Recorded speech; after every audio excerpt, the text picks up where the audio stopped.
My name is Tatьяны Ремневой, and about a year ago I decided to start together with my friend our kind of dream project that is called Parki minda. Parki minda in Georgian means I don't want a plastic bag.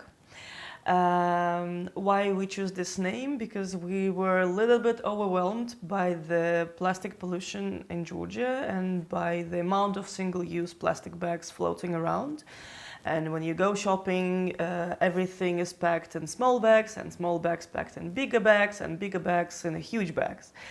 And I believe that plastic pollution in Georgia is one of the biggest ecological problems nowadays, and we decided to create this educational project. Parki minda is mostly about learning how to reduce single-use things in your life, how to easily swap them to more sustainable, more durable things. And in general, how to live in more harmony with your environment, how to help environment. And our motto is Parki minda, Parki minda. Surprisingly, in Georgian, Parki means plastic bag and a park. And of course, we don't want plastic bags, but we really love the parks, and we really love that Georgia continue to be a green country with more green places in Tbilisi and other cities. The plastic bags is one of the problems. Frankly, it's a little bit impossible at this moment in Georgia. However, we try to find comfortable solutions, introducing them gradually and see how we feel about it. You can see we have a lot of jars. We are big fans of jars, and it's very easy, it's very convenient to keep everything in jars, like sugar, coffee, some herbs, and other herbs. Many people say that it's kind of expensive to be okay, not zero waste, but to recycle. But from what I see, everyone has jars at home. Yes, we reuse a lot. It's kind of a simple solution.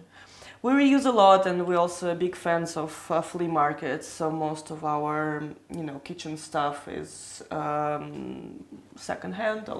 These buckets.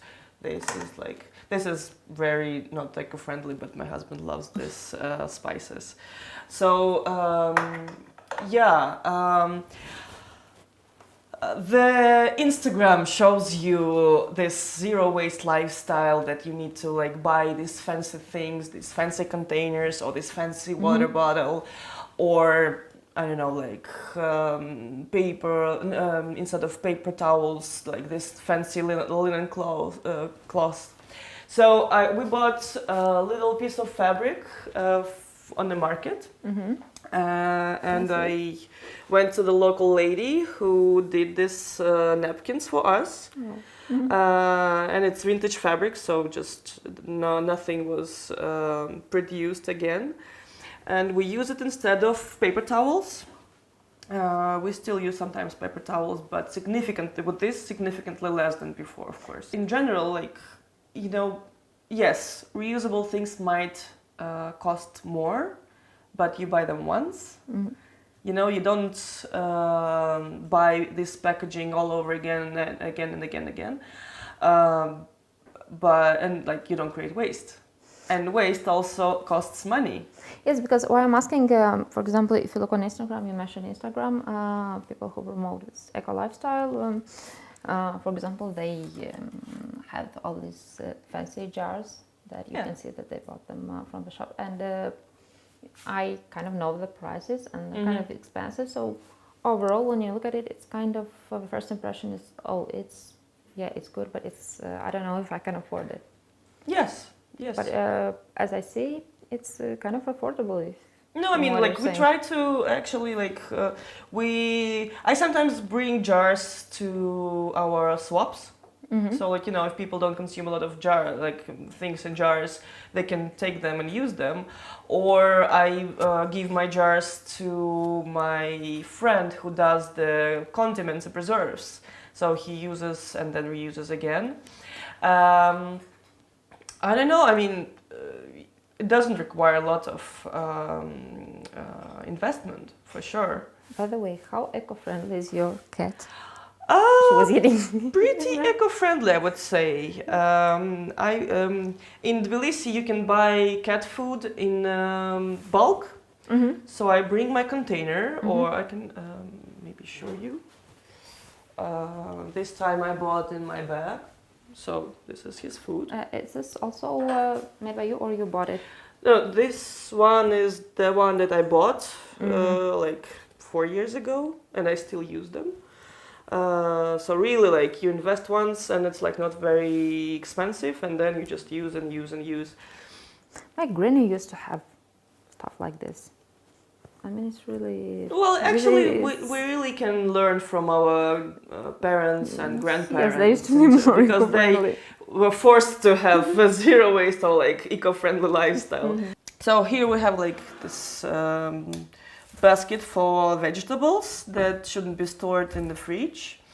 Here we have some carrots that should be eaten. So when you go, for example, to the market, open market, you know, where you buy from people, you always come with the special bags.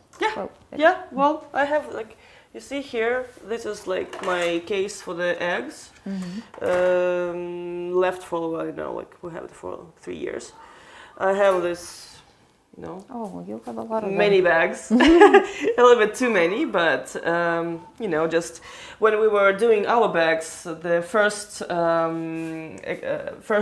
pieces we were testing, so they just like ended up in a pile. This also seem you bought it or you made it? No, this one it's from our project. It's from very nice Ukrainian vintage linen.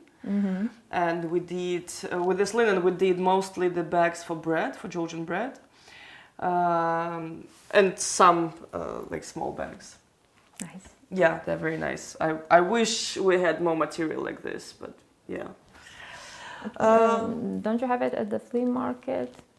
Not like this. No. I mean, that was like very special find. If you find more, I mean, for now, we try to keep it. We don't want to scale it as much, and keep it to our principles. Use only vintage fabric, and we are limited, of course, because you know it's limited amount of vintage fabric. But still, we are finding more and more and more every time we go to the flea market. But that's why it might differ in color a little bit, in quality and thickness, but it's still pure cotton. And usually just not whitened. Just, you know. How do people react when they see you buying, for example, vegetables? I mean, I go to one shop most of the times for, I don't know, 5 years. And when they first came with these bags, it was an event. It was an event. They were just like, they went bananas. They gathered everyone. It was like, you know, like 5 people working there, and they gathered around me and were just like trying and like looking, what's this? They never seen anything like this. And they were like, sometimes now, of course, they're used to it. Sometimes they joke that, oh, when I come to the counter, like, we don't have plastic bag for you. It's like, it's okay. It's very easy to say just like Parki minda and like to refuse plastic bags, but you still need something to put, you know, things when you buy them, and to offer this alternative and basically kind of to show how it can be done, we decided to create these produce bags. I just copied the bags that I had. Basically bought from other place. So we use the vintage cotton, but like it's not just, you know, like making a bag. So we decided to create a social project out of it. So together with another NGO, my sisters, we found several ladies who are in kind of difficult living conditions. One is protected by the Association Against Domestic Violence, and they are making these bags for us, which gives us the local, work that made locally, and for them it's extra income, which is very important.